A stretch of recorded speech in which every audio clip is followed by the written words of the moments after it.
Islanders, welcome back to another video. Brief video today, something a little bit different. Talked about it a few times. I'm after a portable power station for my camping videos. Here it is, the EcoFlow River Mini. Let's get into it. I'll show you a little bit about it and why I like it.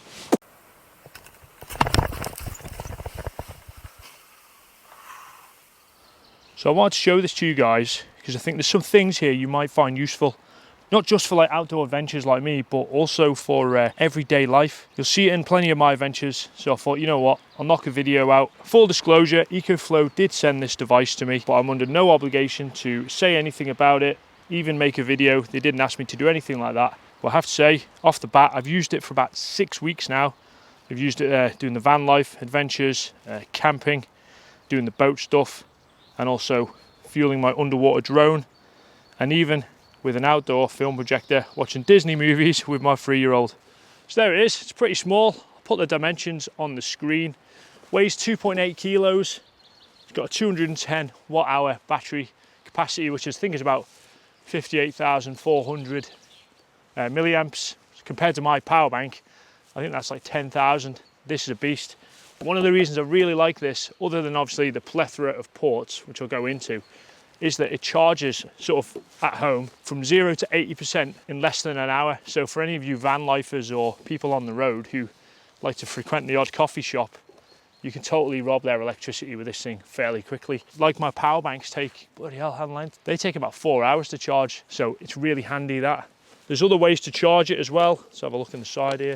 So that there is the solar panel and car port or cigarette lighter input. Then there's the 3-pin sort of kettle attachment for charging at home. Using like a 100 watt solar panel, you can charge this. It takes about 3 to 6 hours, sunlight depending. Obviously today would be no use whatsoever. And then from the cigarette lighter in the car, I think it's about 6 hours. It's not something I would particularly use, to be honest. I'm putting a solar panel on the top of my boat, and I'm hoping that I can make it compatible with this. If not, I have a solar panel coming for this, which is the ones that you can use camping, or more likely for me when doing sort of van life adventures. So as you can see on the front here, we've got 3 USB-A ports. I think they've got over 2 amps output, so they're pretty decent. And every individual port you can turn on and off. And for anyone who knows anything about electronics, that's really useful, because if all these came on at once, there would be a surge and it would drain a little bit of the battery. I mentioned there's a wireless version. This is not it, but you can sit your phone or whatever on top and charge it that way. It's got a little carry handle on the side, but to be honest, I just put this in a dry bag. It's got a nice little display. So when you plug your devices in, it says how many hours you've got left charging that device. Shows your input watts when you're charging it, your output watts, and your overall battery percentage. What more do you need? This display, by the way, is pretty Gucci. It's exactly the same display as on the EcoFlow Delta Pro, I think it is, which is 10 times the price of this one. That's another point. The price point on this, it's so much cheaper than some of the other ones. It's got overcharge protection built in as well, so you can rest assured she's safe enough when charging. There is a fan on the side here. From my observations, when I plug in something bigger like my underwater drone or my drone batteries perhaps, or laptop, the fan will kick in, whereas if it's just charging like a phone or piece of camera equipment through the USB, very rarely. It is quiet, it's like less than 30 decibels, so it's hardly noticeable.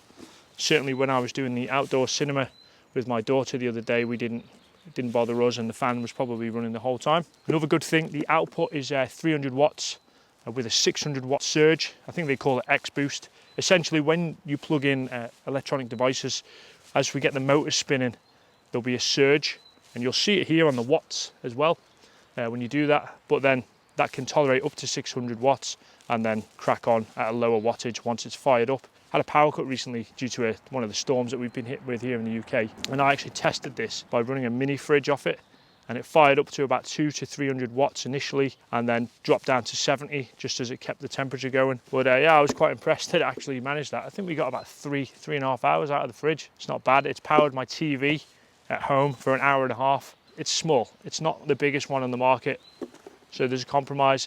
If you're living in like a log cabin or permanent van lifer, I would suggest getting a bigger version of this, not the smaller one. One thing is, guys, it's not weatherproof, okay? This is not waterproof. I think if it was weatherproof, it would be 3 times the price. I'm used to, most of my camera gear is not weatherproof. My drone's not waterproof. The camera I'm filming on right now is not waterproof. So I've become very good with dry bags, especially when going out kayak camping and off the paddleboard. You wouldn't believe the amount of equipment I've got that is not waterproof that I carry on these adventures, and the boat life adventures as well. I'm going to use this for the boat life adventures, but in the cuddy of the boat, I've got various areas where I can store this, which will not get wet. So there we go, everybody. The EcoFlow River Mini is the portable lightweight power station that I'm using in 2022.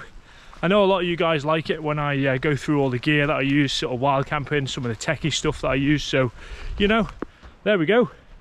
There are links below should you want to have a look. No obligation whatsoever. Stand by for that. Future adventures, kayak camping, wild camping in general, the van life, and of course, the Warrior Boat project. Can't wait to get out on the water with it. And see you guys down in the comments, and stay tuned. Got another adventure inbound, which is going to be a good one. See you later.